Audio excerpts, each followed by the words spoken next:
He watched her. Across the room she laughed, phone in hand. Was she hiding something? He saw the flicker of guilt in her eyes, the way she angled her body away. He knew. They used to be close, sharing secrets whispered in the dark. Now, silence stretched between them, punctuated by her late-night calls and hushed conversations. The scent of a strange cologne lingered in the air. His heart ached with each passing day. He needed to know, to confirm the truth that gnawed at his soul. Desperation bred a dangerous plan.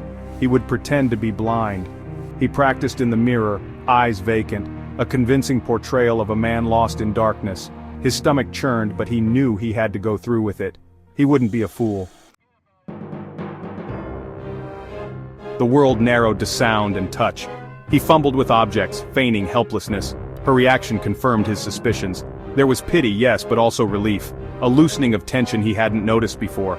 She became bolder, her guard dropping with each passing day. Her phone calls grew more frequent, her voice filled with a sickening sweetness he never heard anymore. His anger simmered, a poisonous vine twisting around his heart. One evening he heard her whisper, "He's asleep." His blood ran cold. He strained to hear her words, each syllable a searing brand.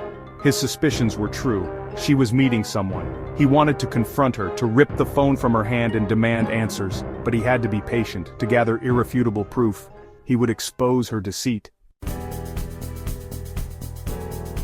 Days bled into weeks. He lived a double life, a loving husband in the light, a tormented detective in the shadows.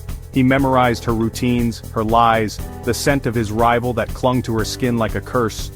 One night, she left him alone, her hurried footsteps echoing his own racing heart. He followed, his cane tapping a rhythm of betrayal against the pavement. His world had shrunk to the click of her heels, leading him to his destiny. He found her in a secluded restaurant, her back to him, her laughter like shards of glass, and then he saw him, the man from the phone, his hand caressing hers. The world stopped, his hand tightened around the cane. He wanted to scream, to lash out, to erase the scene before him, but he stood frozen, the weight of her betrayal crushing him. He stumbled into the light, his cane clattering to the floor. They hadn't seen him, lost in their own world of deceit.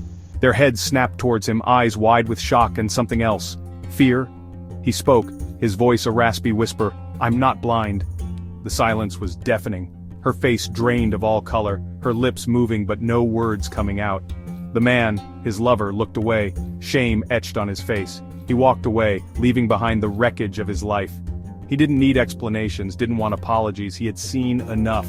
Their love, their trust lay shattered, irreparable. He didn't know what the future held, but one thing was certain, he would never be the same.